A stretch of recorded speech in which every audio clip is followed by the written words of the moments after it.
रश्मि और अमर लॉकडाउन के चलते डेटिंग ऐप पर मिलते हैं। उसी बीच उनकी बॉन्डिंग बहुत अच्छी बन जाती है और दोनों एक दूसरे से प्यार करने लगते हैं। बस लॉकडाउन खत्म होते ही चट मंगी पट शादी। उससे पहले घर में बात तो कर लो। अरे माँ पापा कभी मना नहीं करेंगे। अमर की बात सुन रश्मि खुश हो जाती है। ऐसे ही दिन बीतते हैं और देखते ही देखते लॉकडाउन खुल जाता है, जिसके अगले ही दिन अमर अपने परिवार के साथ रिश्ता लेकर रश्मि के घर पहुंच जाता है। अभी लॉकडाउन खुला ही है और कोरोना तो खत्म भी नहीं हुआ, इसलिए ज्यादा कुछ ना करके अगले कुछ दिनों में छोटे फंक्शन के साथ शादी कर लेते हैं। अमर के पापा की बात पर सब सहमत हो जाते हैं। कुछ दिन बाद दोनों की शादी हो जाती है और रश्मि अपने ससुराल पहुंच जाती है। बेटा, शादी तो तूने अपनी मर्जी से कर ली, लेकिन बहू को बोल देना इस घर में हुक्म मेरा ही चलेगा, इसलिए अपना राज जमाने की कोशिश भी ना करें।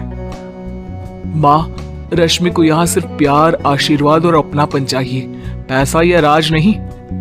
बेटी की बात पर सास मुंह बनाए वहां से चली जाती है और अब वो हर रोज रश्मि को परेशान करना और ताने देना शुरू कर देती है।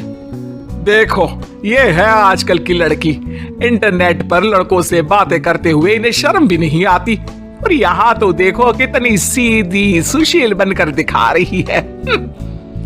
मम्मी, शादी के रिश्ते वाले इंटरनेट ऐप से जब किसी को कोई दिक्कत नहीं है, फिर डेटिंग ऐप के जरिए मिलना किस तरह गलत हो सकता है? रश्मि के डेटिंग ऐप वाली बात सुन उसकी हैरान सास तुरंत तुनक कर पूरे घर को सिर पर उठा लेती है, जिसकी आवाज सुन अमर और उसके पापा भी वहां आ जाते हैं। हाय मेरी माता, इतना बड़ा झूठ! डेटिंग ऐप को इंटरनेट के जरिए मिली है बोलकर इस कलमुही को मेरे सर ला बिठा दिया। अरे नास बिटी, तुझे जरा भी शर्म नहीं आई? वहां न जाने कितने लड़कों से गुलु गुलु करके तुझे मेरा ही लड़का मिला था फंसाने के लिए। माँ, मुझे तो समझ नहीं आ रहा क्या बोले जा रही हो। डेटिंग ऐप इस्तेमाल करना कोई अपराध नहीं है, और तुम रश्मि को ऐसा कैसे बोल सकती हो? मैं भी तो था उस ऐप पर। पहले उसके लिए माँ से झूठ बोला और अब लड़ाई कर रहा है। सास और अमर की बात सुनकर रश्मि हैरान खड़ी रहती है। अमर, तुमने घर में झूठ क्यों बोला? ये सब देख रही हो ना, इसी की वजह से झूठ बोलना पड़ा। एक तरफ अमर और रश्मि की ये बात चल रही होती है, वहीं दूसरी तरफ सास का नॉन स्टॉप क्लेश सबको परेशान कर देता है। सब एकदम चुप, जो हुआ सो हुआ, अब मुझे कुछ ना सुनाई दे। पति की बात सुन सास चुप होकर वहां से चली जाती है, लेकिन अब वो रश्मि के सिर दुनिया भर के सारे काम डालकर उसका जीना पहले से भी ज्यादा मुश्किल कर देती है। मम्मी, मैं आपका गुस्सा समझ सकती हूँ, आपको जो करना है कर लीजिए, मैं कभी कुछ नहीं बोलूंगी। उम्मीद है किसी दिन तो आपका गुस्सा शांत होगा और नफरत प्यार में बदलेगी। रश्मि की अच्छाई को उसका नाटक समझकर सास गुस्से के 7वें आसमान पर चढ़ जाती है और उसी शाम रश्मि को नीचा दिखाने के लिए अपनी सहेलियों को घर बुलाकर उसकी बुराइयां करने लगती है। अरे कौशल्या, क्या बताऊं, आजकल के बच्चे ना बहुत एडवांस हो गए हैं। पहले रिश्ते घर परिवार वाले सब देख परख के कराते थे, और अब ये लोग खुद न जाने कहां कहां मिलकर खुद ही सब कुछ पक्का करके हमें बता देते हैं। लड़की का कैसा दिन धर्म, कैसा ईमान, कैसा चरित्र कुछ नहीं पता, बस प्यार किया और घर लाकर बिठा देते हैं। अरे ऐसा क्यों बोलती हो? आजकल बच्चे अपने आप में बहुत समझदार हो गए हैं, और फिर पूरी जिंदगी तो उन दोनों को ही साथ निभानी है। अपनी पसंद से शादी कर भी ले तो क्या दिक्कत? तू ही देख ले, पहले इतना अच्छा बेटा और अब सोने पर सुहागे जैसी सर्वगुण संपन्न बहू।